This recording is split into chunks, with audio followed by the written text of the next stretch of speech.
Hi everyone, and welcome to IS Podcast, ISV's show for schools and the wider community. I'm Shane Green. One of the biggest challenges schools face is integrating ever-changing technology into the classroom and preparing students for an uncertain future. On today's episode, Mike Broadstock talks with education consultant Leon Furze about the latest tech already disrupting some of our lives, AI program ChatGPT, and how educators can make the most of its potential.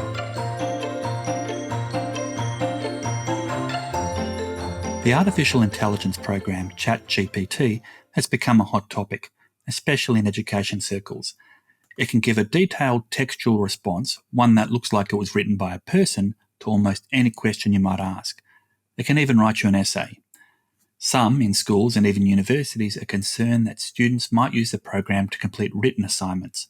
Recently, the Victorian Education Department banned the use of ChatGPT in government schools while they undertake an assessment of the implications of the software. Independent schools are also working through the implications. So what are the risks and what are the opportunities? I'm joined by Leon Furze, an education consultant who's currently undertaking his PhD on the implications of artificial intelligence on writing, instruction and education. Leon, thanks for coming on IS Podcast. Thanks for inviting me, Michael.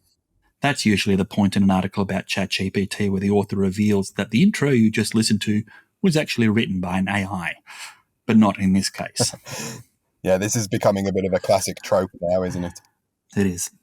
So for listeners who are out of the loop, what is ChatGPT? ChatGPT is an app, really, developed by OpenAI that sits on top of a large language model called GPT-3 or GPT-3.5. So the language model is actually the AI part, and a language model is a type of artificial intelligence, which is essentially an algorithm sitting on top of a lot of text-based data. OpenAI's model contains a large chunk of the internet, things like Wikipedia and other publicly available texts. And they train this algorithm to read and respond to written prompts. ChatGPT then sits on top of that model and puts the chat interface on there. So that's been further trained to respond like a chatbot. So what's the writing like? How good is it? Look, the quality of the output really depends on the quality of the input.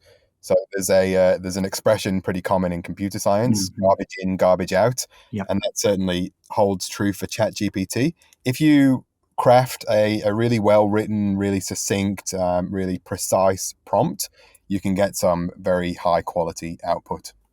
One teacher told me that her colleagues are terrified about the potential impact of ChatGPT. Should they be? Probably terrified, no, but cautious, yes. So there's no need to go charging into this. The technology is going to be around now for a long time, and being a little bit cautious and a bit wary of the technology and its implications can be a good thing. So, the phrase that I've been using with educators is being creative but critical. A lot of the immediate concern's been around cheating and plagiarism, and that's understandable.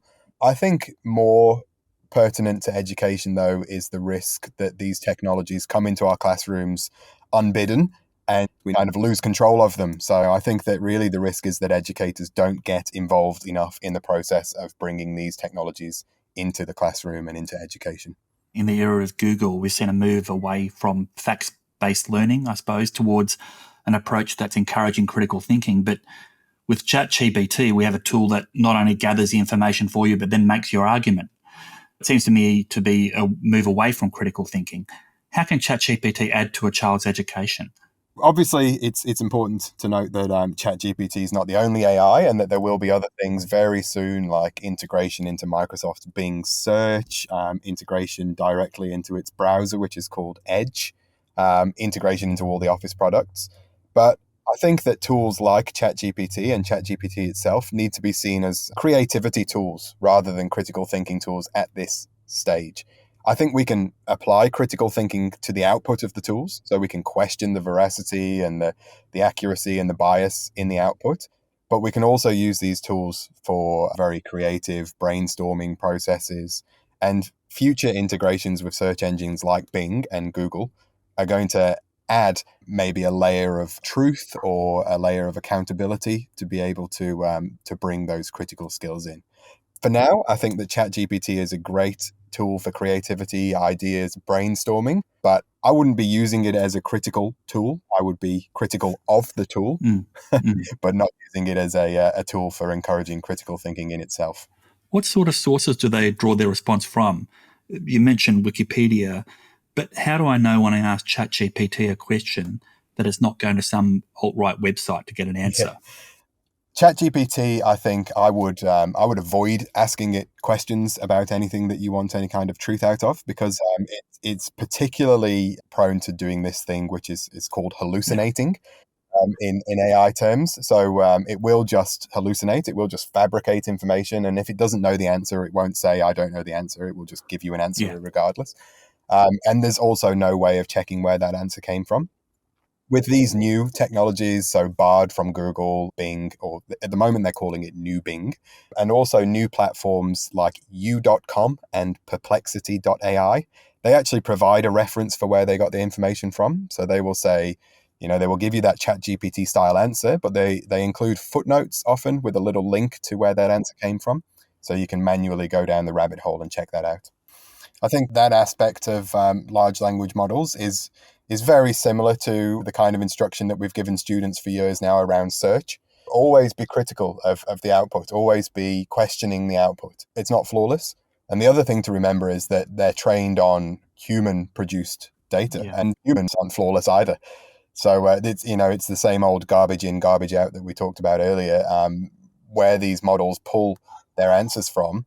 Even when they can provide references, even when they can say, oh, look, this is the Wikipedia article that this came from, there's still an element of trust or of truth there that we need to be questioning. So we can never take anything that these models produce at face value. So what are the ethical considerations with regards to ChatGPT? There are many of them. One thing I would encourage listeners to check out is Kate Crawford's book from 2021, which is Atlas of AI. It's a fantastic exploration of the ethical considerations in the artificial intelligence industry as a whole. There's obvious ones that get discussed in the media, such as copyright and privacy, particularly around ChatGPT, but also image generation, bias in the data. So because of the corpus of texts that these models are trained on, there's a lot of bias in there. There's a lot of bad stuff out there on the internet. Part of the training data includes information from Reddit, from Twitter. We've seen in recent years a Twitter bot created by Microsoft, which was responding incredibly racist and sexist remarks because of that training data.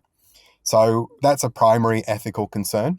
But then on top of that, we have environmental concerns. So training a model like GPT uses about 1,000 times the electricity consumption of one US household in a month.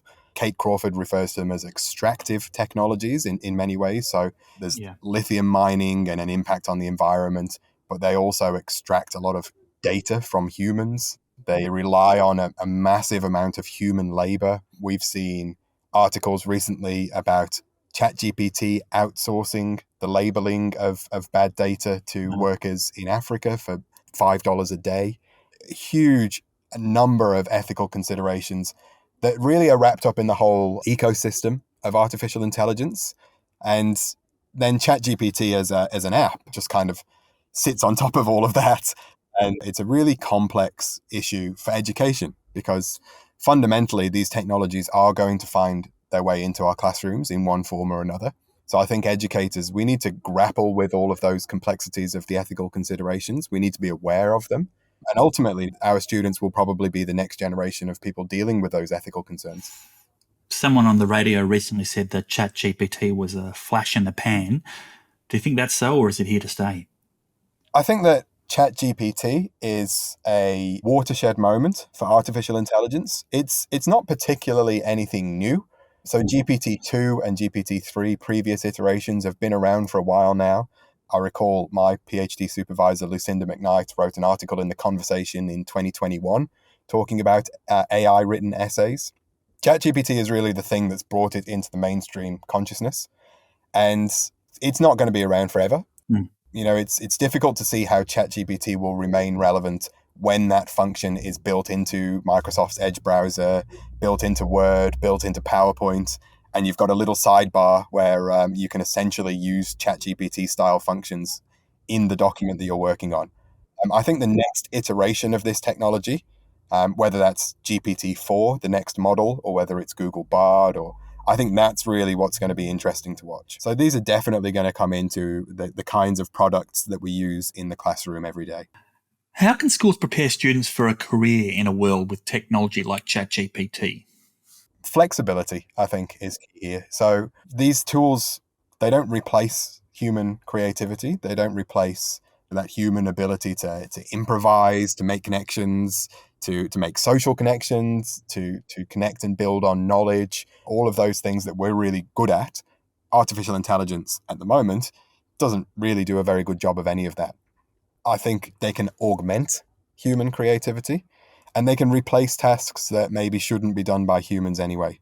So, in terms of preparing students for careers in the future, there will be a certain number of careers that technologies like ChatGPT ultimately end up replacing or significantly changing. I think that these students, they're going to go out, they're going to leave school, and they'll be the ones driving these technologies. So maybe we need to prepare them for carving their own path there through these new careers.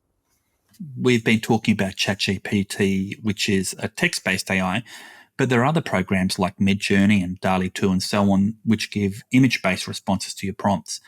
I've seen some of those and they can be remarkable, but there have been concerns about them drawing on real artists' work, using their intellectual property without attribution. What would you say to a student who's worried about their prospective career being replaced by AI? Another one of those tropes says you're not going to be replaced by AI, you'll be replaced by a human using AI. And I think that's an important thing to bear in mind for educators, that, teaching students how to not just work with these tools, but also how to, develop these tools, how to grapple with these tools. I've been talking to a guy from Stanford University who's working with students on using really low code tools and no code tools to develop their own AI programs and create their own AI chatbots and assistants.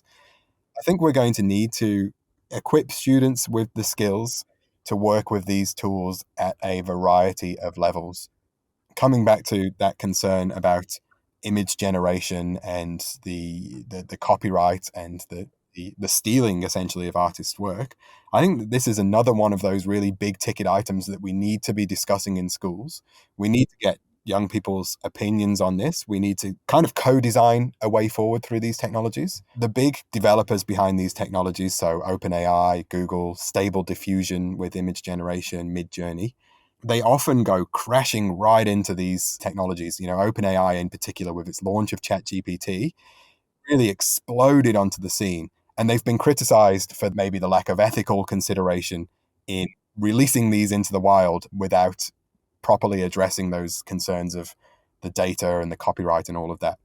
So I think that one thing that we could really proactively do in education is work with our students in doing it better the next time around. So how do our students become the people who do a better job of these technologies in the next iteration and in future iterations?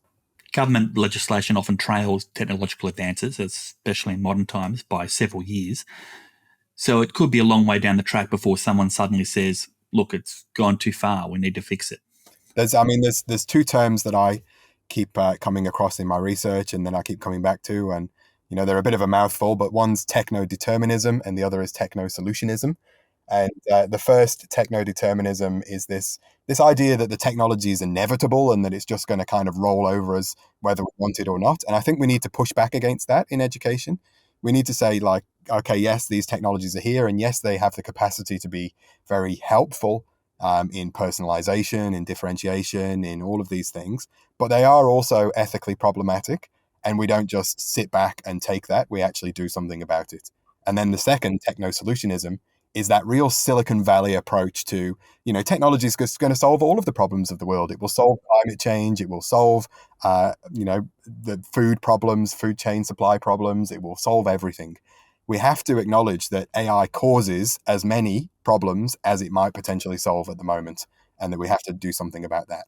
So I think that's really the role of education in this piece, is to push back against that techno-determinism and the techno-solutionism.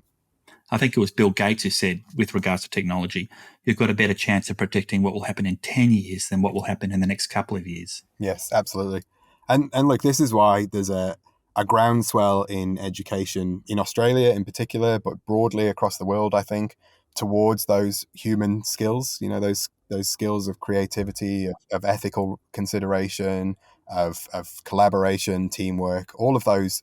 I guess in Australia we have the general capabilities, and there's many different frameworks around these types of skills, but they're fundamental skills which can help to prepare students for this future. You're running a seminar for schools at the end of March for ISV on how teachers can use ChatGPT and AI to enhance their teaching and learning. Can you give us some examples? Yeah, absolutely. So my sessions will be aimed at how educators can use the technology for themselves.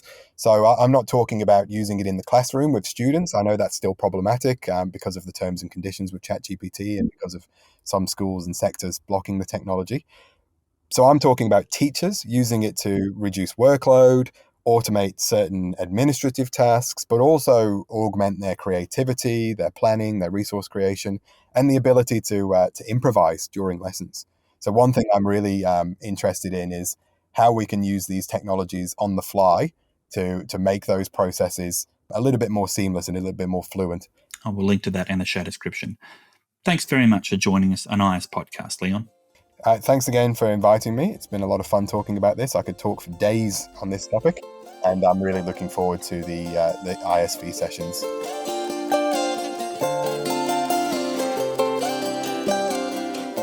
ISV loves celebrating student talent, and one of our favourite ways of doing that is our annual statewide poetry competition. We'll be launching this year's competition on Tuesday, the 21st of March, World Poetry Day. If there's a young poet in your life, please encourage them to take part. It's open to Victorian students of all ages, in all schools. We'll put a link in the description. We're going to leave you with one of the winning entries from our first poetry competition in 2020. A personal favourite of mine, Olivet Christian College student Hayley Roberts, and her poem, Hope in a Whistle. The sky was fresh, the landscape too, the dew was on the ground. The sun was slowly creeping from the east. A world of beauty wakening up from slumbering all night round, sounds of life heard never to be ceased. Then high up in the crimson sky a bird of prey appeared, something like an eagle to be seen. A whistling kite flew swiftly, though as one meant to be feared, soaring from the ranges to ravine. He circled low above the brush, keenly seeking for dormant prey just waiting to be spied. Circling still, he whistled out a single piercing lure. Tee, tee, tee, he cried. Then his beady eye caught sight of movement down below. He caught the passing breeze to make descent. Plunging in a headlong dive, he gained the bush plateau, a spiralling ball of menace on the scent. Talons wide, his wings now spread, he hovered just above, then plunged and took his prey in swift surprise. His talons closed on furry frame, he caught it by the scruff. It had no time to utter any cries. Bird tensed its grip on squirming quest and caught the wind's updraft. Triumphantly, he mounted for the crest. His cunning eye roved peak to pile, seeking out the craft, tucked away inside a homely cleft. From a distance, watchful eyes regarded all ago, a boy intent on catching every act. Often up before the sun appeared and out to see its show, he saw the kite's performance most exact. His interest was in birds of prey, he studied them with zeal. His entire life depended on this form. It was he alone who gazed on them, observing to the meal, and wrote and marked down routine to unnorm.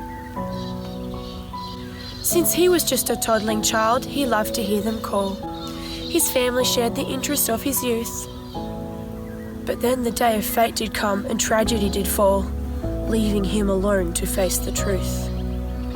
His mother gone, his father too, he fought to stay alive, while uncles, aunts and cousins fussed around. They shipped him off to Dad's age bro to learn to tend to hives, though never giving him a little ground. He found a chance to be himself when Uncle Jesse said, "Well, go a-watching for them birds you like." They waited still until they saw kites soaring from the head of the rugged cliff tops so alike. And then he heard a high-pitched sound, a whistle so unique, the fire started in his heart anew. Tee, tee, tee, he had that day heard shrieked from the creature fully in his view. And still he loved to hear them call. They gave him hope afresh, telling him the past was now behind. He now had thought to look ahead, and one that would refresh his sorrow-stricken body and his mind. There was one thing that was hope to him, the call of freedom fire, still burned strong and never would go out. There's hope in a whistle I say, a hope that's still rising higher. You can still live your life, though in sorrow or strife. Just keep hope in your heart today. Thank you, everyone. IS Podcast is brought to you by Independent Schools Victoria. It's produced by Duncan McLean and presented by Shane Green, Michael Broadstock and me, Natalie Mutafis. Our podcast theme was composed by Duncan. There are transcripts of our show with links to what we've discussed at podcast.iseducation.com.au. Please follow us wherever you get your favourite podcasts. And while you're there, we'd love it if you could rate and review the show so more people just like you can find us.